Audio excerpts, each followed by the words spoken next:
صلی علی نبینا صلی علی محمد۔ اس کے بعد پھر اللہ اکبر ہے، اور وہاں آپ سجدے میں سبحان رب العالی سبحان رب العالی سبحان رب العالی کی تکرار کرتے ہیں۔ عظیم اور اعلیٰ میں کیا فرق ہے؟ عظیم تو محیط ہے ساری کائنات پر، اور ہر عظیم میں آپ سے دوری نہیں بلکہ آپ سے قرب کا مضمون ہے۔ قرب ان معنوں میں کہ آپ اس کی عظمت کے قریب آ گئے ہیں، قریب سے آپ نے جلوہ دیکھا ہے اور اس جلوے سے مروب ہو گئے ہیں۔ لیکن علو کے مضمون میں ایسی بلندی ہے کہ آپ محسوس کرتے ہیں کہ قریب آنے کے باوجود آپ اس کے ہمسر نہیں بن سکتے، وہ بہت بلند تر ہے، اور جتنا آپ اس کے قریب جاتے ہیں اتنا ہی اس کی بلندی کا احساس بڑھتا چلا جاتا ہے۔ یہ مضمون بھی حقیقت میں کوہ ہمالہ کے قرب سے بھی معلوم ہو جاتا ہے، اور بلند عمارتوں کے تعلق میں بھی معلوم ہو جاتا ہے۔ آپ نے سنا ہوا ہے آئیفل ٹاور اتنا اونچا ہے، امپائر اسٹیٹ بلڈنگ اتنی اونچی ہے، ٹورانٹو کا سی این ٹاور اتنا اونچا ہے۔ دور سے دیکھیں تو اونچے تو ہیں مگر کوئی خاص دل پر اثر نہیں پڑتا، لیکن جب آپ قریب جاتے ہیں، ان کے دامن میں کھڑے ہو جاتے ہیں، تب آپ کو ان کی بلندی کا احساس ہوتا ہے۔ لیکن بعض ایسی بلندیاں ہیں جن کی بنیادیں آپ سے شروع نہیں ہوتی بلکہ وہ بلند تر ہیں۔ مثلا سماوات کی بلندیاں ہیں، وہ آپ کی پہنچ سے بالا ہیں۔ فرعون نے ایک دفعہ یہ کوشش کی، اور قرآن کریم نے اس کا ذکر فرمایا ہے کہ میں ایسی سیڑھی بناؤں، ایسی بلند عمارت بناؤں جس پر چڑھ کر میں خدا کی بلندی کو خود نظارہ تو کروں کہ وہ اگر خدا ہے تو کتنا اونچا ہے اور کہاں ہے۔ یہ اس کی ذہنی پستی کا معراج ہے۔ لیکن اس نے ہمیں ایک سبق دیا، اور وہ سبق یہ دیا کہ الوف کا مضمون ایسا ہے جس کی بنیادیں آپ کے پاس نہیں ہیں، وہ بلند تر مقام پر ہے۔ اس طرح غالب نے کہا ہے منظر ایک بلندی پر اور ہم بنا سکتے، عرش سے پرے ہوتا کاش کے مقام اپنا۔ بس خدا کی بلندی کے لیے عرش سے پرے کے تصورات کی ضرورت ہے، اور اس بلندی کے تک پہنچنے کے لیے فرعونیت نہیں جو جسمانی بلندی کا تقاضا کرتی ہے، بلکہ عبودیت چاہیے جو گرنے اور اپنے نفس کو مٹا دینے کا تقاضا کرتی ہے۔ چنانچہ انتہائی انکسار کی حالت میں سب سے زیادہ بلند مضمون سکھایا گیا، وہ انسان جو اپنا سر خدا کے حضور زمین سے رگڑ دیتا ہے، اپنی پیشانی زمین پہ ٹکا دیتا ہے، ایسی حالت میں پہنچ جاتا ہے کہ بعض دفعہ مغربی دنیا کے لوگ جو ان حالات کو باتوں کو نہیں سمجھتے، جب مسلمانوں کو سجدے کی حالت میں دیکھتے ہیں تو تمسخر اڑاتے ہیں، کہتے ہیں کیسی بیوقوف لوگ ہیں، خدا نے اشرف المخلوقات بنایا، سیدھا کھڑ چلنے والا جانور بنایا، اور اب یہ زمین کے سامنے زمین پر ماتھے رگڑ رہے ہیں۔ ان بیوقوفوں کو علم نہیں ہے کہ ساری بلندیوں کا راز اس بات میں ہے کہ جو سب سے اعلیٰ ہے اس کے سامنے سب سے زیادہ نیچے ہو جاؤ۔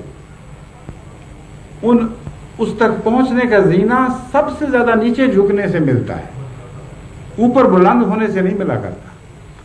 پس سبحان رب العالی کہتے ہیں اس حالت میں جب آپ نے اپنے آپ کو کلیتاً خدا کے سامنے عاجز اور نابود کر دیا، انتہائی ذلتیں قبول کر لی، کچھ بھی اپنا باقی نہ چھوڑا۔ جس خدا نے آپ کو سیدھا چلنے والا بنایا تھا، آپ نے اس کے سامنے اس طرح ہو گئے جس طرح ایک عام دنیا کا کیڑا ہوتا ہے جس کو اٹھنا نہیں آتا۔ ایسی حالت میں آپ یہ دعا کرتے ہیں سبحان رب العالی، پاک ہے میرا رب جو بلند تر ہے، ہر چیز سے بلند تر ہے۔ وہ خدا ہے جو پھر آپ کو علو عطا کرتا ہے، اور آپ یہ حق رکھتے ہیں کہ میرا رب اعلیٰ ہے کہہ سکے۔ اور جب آپ یہ کہتے ہیں کہ میرا رب سب سے بلند ہے، میرا رب اعلیٰ ہے، تو اس کا مطلب ہے کہ آپ کے اندر بھی وہ علو پیدا ہوگی جو آپ کے رب میں ہے، ورنہ وہ آپ کا رب کیسے ہو گیا؟ جو آپ کا ہو اس کی کچھ باتیں آپ میں پائی جاتی ہیں، اس کا کچھ فیض آپ کے وجود میں نظر آنا چاہیے۔ بس ہر وہ شخص جو رب العظیم کی تکرار سے گزرتا ہے اور سچے دل سے گزرتا ہے، اس میں عظمتوں کے نشان پیدا ہونے چاہیے۔ ہر وہ شخص جو بار بار خدا کے حضور انتہائی تضرع کے ساتھ سبحان رب الاعلیٰ کہتا ہے، اگر وہ رب واقعی اس کا ہے تو اس کے اندر علو مرتبت کے نشان پیدا ہونے چاہیے، تب وہ خدا کا سفیر بن کے دنیا میں نکل سکتا ہے۔ تب اس کو دیکھ کر دنیا خدا کی عظمتوں کو محسوس کرتی ہے، تب اس کو دیکھ کر دنیا خدا کے علو کو محسوس کرتی ہے۔ تبھی حضرت مسیح موعود علیہ السلام نے بارہا حضرت رسول اکرم صلی اللہ علیہ وسلم کے عشق میں نثر میں بھی اور نظر میں بھی یہ مضمون بیان فرمایا کہ تو خدا تو نہیں ہے، لیکن خدا نما ایسا ہے کہ کبھی ایسا خدا نما نہیں دیکھا گیا۔ تجھے دیکھا تو خدا کو دیکھ لیا۔ یہ شرک کا جملہ نہیں ہے، بلکہ عدم شرک کا جملہ ہے۔ اس کی گہرائی کو سمجھنے کے نتیجے میں نہ سمجھنے کے نتیجے میں بعض دفعہ لوگ دھوکہ کھا جاتے ہیں۔ محمد مصطفیٰ خدا نما اس لیے بنے کہ اپنے وجود کو مٹا دیا، لا الہ کے مضمون کو اپنی ذات میں مکمل کر دیا۔ یہ نہیں کہا کہ اے خدا تیرے سوا اور میرے سوا دنیا میں جتنے ہیں وہ کچھ بھی نہیں ہیں۔ اور بالعموم لوگ جب یہ کہتے ہیں کہ لا الہ الا اللہ تو در حقیقت یہی اعلان کر رہے ہوتے ہیں کہ اے خدا تیری ذات ہے اور میری ذات ہے، باقی سب کچھ نہیں۔ لیکن حضرت محمد مصطفیٰ صلی اللہ علیہ وآلہ وسلم نے اپنی ساری زندگی کے ذریعے یہ مضمون ظاہر فرمایا کہ میں بھی نہیں ہوں، کچھ بھی نہیں ہے سوائے خدا کے۔ جب آپ نے اپنی ذات کو مٹا دیا تو اس برتن میں پھر خدا ظاہر ہوا ہے، اور محمد مصطفیٰ کی ہر حرکت میں اور ہر سکون میں اللہ جلوہ گر ہوا۔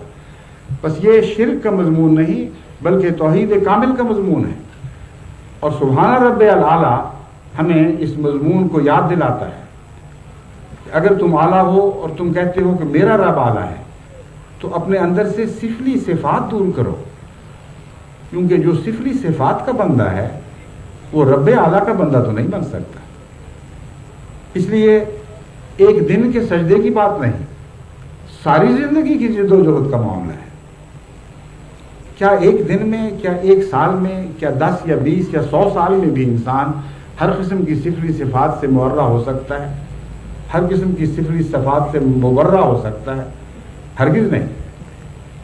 بس یہ ایک ایسا جاری مضمون ہے جو کبھی ختم نہیں ہوتا، لیکن یہ حرکت ہمیشہ ادنا حالت سے اعلیٰ حالت کی طرف جاری رہے گی، اور یہ حرکت تب جاری ہوگی جب آپ کے اندر عجز پیدا ہوگا اور عجز کا ایک نیا مقام آپ کو عطا ہوگا۔ بس ہر سجدے کو آپ کا عجز بڑھانا چاہیے، ہر سجدے کے نتیجے میں آپ کو اپنی بے بذاتی اور بے بسی کا مزید احساس پیدا ہونا چاہیے۔ اس احساس اور خلا کو خدا کا علو بھرتا چلا جائے گا اور آپ کے اندر سے ایک نیا وجود پیدا ہوتا چلا جائے گا۔ یہ ہے سجدوں کا مضمون۔ اور اب آپ دیکھیں کہ وہ لوگ جو جہالت سے یہ کہتے ہیں کہ اسلام کی عبادتیں عجیب بور کرنے والی عبادتیں ہیں، ایک ہی مضمون تکرار کرتے چلے جاؤ، ہر روز 5 دفعہ کم سے کم اس کے حضور حاضر ہو، ہر رکعت میں اس کے سامنے وہی دعائیں کرتے چلے جاؤ۔ اگر آپ کا تصور سرسری اور ظاہری ہے تو یہ خالی برتن ہیں، ان برتنوں سے آپ یقیناً کچھ بھی فائدہ نہیں اٹھا سکتے، لیکن برتنوں کو تو بھرا جاتا ہے، اور خدا تعالیٰ نے اس رنگ میں برتن عطا کیے ہیں اور بھرنے والے وہ مضامین بخشے ہیں کہ جو ہر دفعہ برتنوں میں نیا مضمون بھرتے ہیں، نیا رنگ بھرتے ہیں، نیا حسن بھرتے ہیں، نئی لذتیں بھرتے ہیں، اور یہ سلسلہ ابد تک جاری رہنے والا سلسلہ ہے، اور یہ سلسلہ موت کے بعد بھی جاری رہے گا، کیونکہ خدا کی عظمتوں کا کامل تصور کسی انسان کے بس کی بات نہیں۔ یہ ایک لامتناہی ارتقاء کا سلسلہ ہے جو ہمیشہ جاری رہنے والا ہے۔